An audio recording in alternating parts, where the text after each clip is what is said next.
Subscribe ఏ story telling. Hi అండి. కొంచెం time కేటాయించి ఈ వీడియోని చూడండి. నెలసరి టైంలో ఆడవాళ్ళ బాధ ఎలా ఉంటుందో ప్రతి ఒక్క మగవారు తెలుసుకోవాలి. ఇది ఎవరిని ఉద్దేశించి కాదండి. నా ఈ కథ ద్వారా ఒక్కరైనా మారితే నాకు చాలా హ్యాపీగా ఉంటుంది. ఇక స్టోరీలోకి వెళ్ళిపోదామా? ఇది ఒక అమ్మాయి తనకి నెలసరి టైంలో తన బాధ ఎలాంటిదో, తన భర్త తన కోసం కేర్ తీసుకోకపోయినా పర్లేదు, తనని అర్థం చేసుకుంటే చాలు అని అనుకుంటుంది. మరి ఆ భర్త ఎలా మారాడు అనే దాని మీద స్టోరీలోకి వెళ్ళిపోదాం.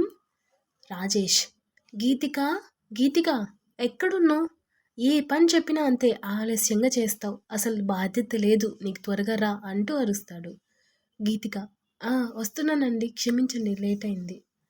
అప్పుడు రాజేష్, నీకు నాకు ఎప్పుడు ఉండే గొడవే కదా ఇది. సరేలే, లంచ్లో ఏం కర్రీ పెట్టావు? ఆలూ ఫ్రై చేశానండి. రాజేష్, ఒకటేనా, ఇంకేం లేదా? అయినా ఈరోజు నా షూస్ పాలిష్ కూడా చేయలేదు, నా బట్టలు కూడా ఐరన్ చేయలేదు, ఎందుకు అని కోప్పడతాడు. దానికి గీతిక, క్షమించండి, నాకు నెలసరి టైం, ప్లీజ్ అర్థం చేసుకోండి. దానికి రాజేష్, ఛీ, నాకేం వద్దు, నువ్వే తిను, భోజనం కూడా అని చిరాగ్గా వెళ్ళిపోతాడు. దానికి గీతిక నొప్పి తట్టుకోలేక ఏడుస్తూ వెళ్ళి పడుకుంటుంది. అయ్యో, చాలా పనుంది ఇంట్లో, ఎలాగా?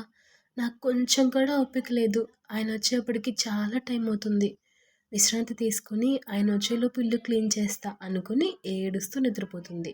ఆఫీస్లో కరణ్, ఏంట్రా రాజేష్, ఎలా ఉన్నావు మూడ్ ఆఫ్లో?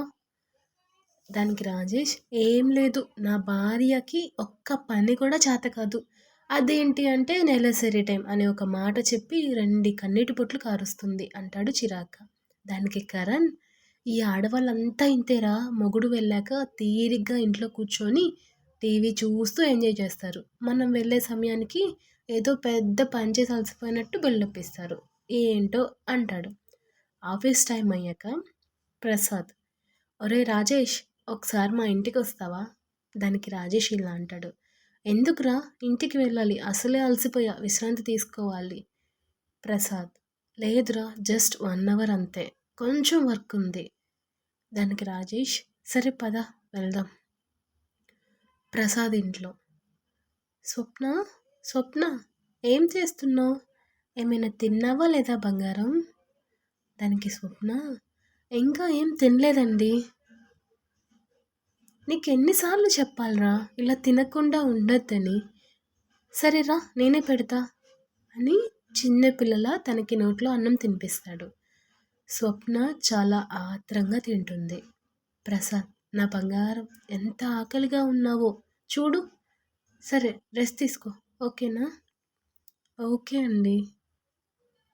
దానికి రాజేష్ మళ్ళీ, ఏంట్రా, ఏంటి మహారాణిలా చూస్తున్నావు, తను కనీసం అన్నం కూడా తినదా, నువ్వే పెట్టాలా? ప్రసాద్ ఇలా అంటాడు, సరేరా చెప్తా నీకు అని వంటగదిలోకి తీసుకెళ్తాడు. అక్కడి గిన్నెలను తోముతూ, తనకి నెలసరి టైం రా అంటాడు.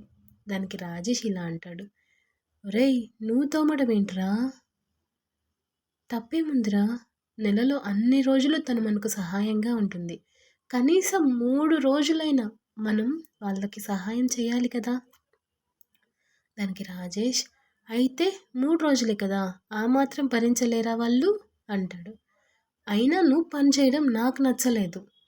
దానికి ప్రసాద్, హో అవునా, ఒకసారి నాతో పద, రా నీకొకటి చూపిస్తా అని స్వప్నని చూడరా ఒకసారి ఎలా ఉంటుందో ఆ నొప్పి భరించలేక. రాజేష్ స్వప్నని చూసి, అదేంట్రా అలా బాధపడుతుంది? దానికి ప్రసాద్, ఇప్పుడు చూడరా అంటూ స్వప్న అని ఏమీ తెలియనట్టు రూమ్ డోర్ కొట్టి వెళ్ళి, ఇప్పుడు ఎలా ఉంది నీకు అని అడుగుతాడు. స్వప్న, బాగానే ఉందండి, నేను వచ్చి మీకు ఏమైనా హెల్ప్ చేయనా? దానికి ప్రసాద్, ఏం పర్వాలేదు, ఫుడ్ ఆర్డర్ చేశాను, ఇంకొంచెం సేపట్లో వస్తుంది, నువ్వు రెస్ట్ తీసుకో అని బయటికి వెళ్ళిపోతాడు.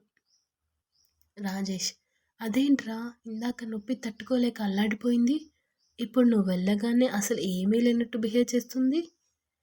దానికి ప్రసాద్, అది ఆడవాళ్ళ గొప్పతనం రా, ఈ టైంలో వాళ్ళకి ఎలా ఉంటుందో తెలుసా, పొత్తి కడుపులో నొప్పి తట్టుకోలేక ఈ టైంలో వాళ్ళు ఎవరైనా కదిలిస్తే తిట్టాలి అనేంత కోపం వస్తుంది.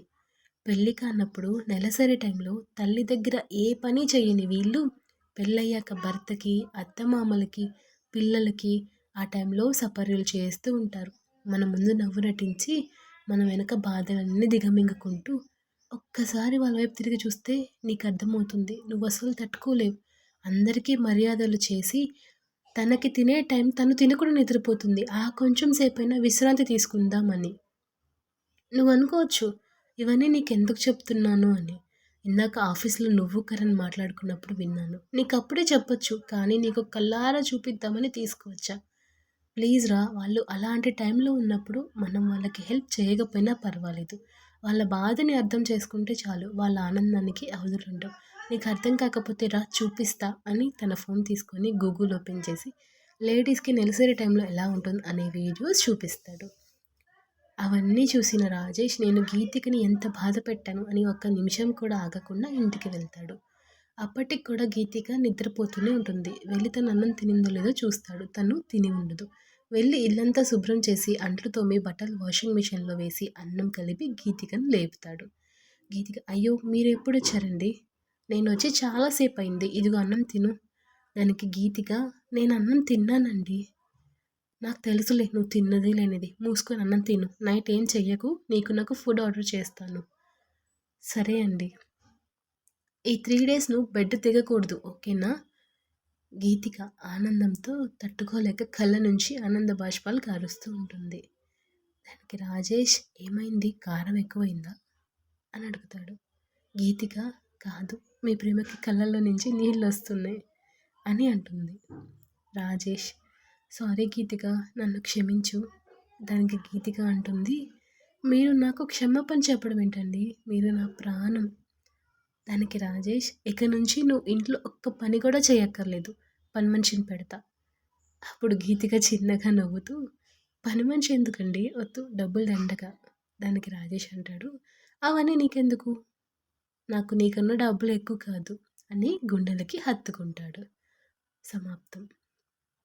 ఆడవాళ్ళు నెలసరి టైంలో పడే పెయిన్ అర్థం చేసుకున్న ప్రతి భర్త గొప్పవాడే. మిమ్మల్ని ప్రసాద్ లాగా, రాజేష్ లాగా ఇంట్లో అంట్లు తోమండి, బట్టలు ఉతకండి అని మేమేం చెప్పం.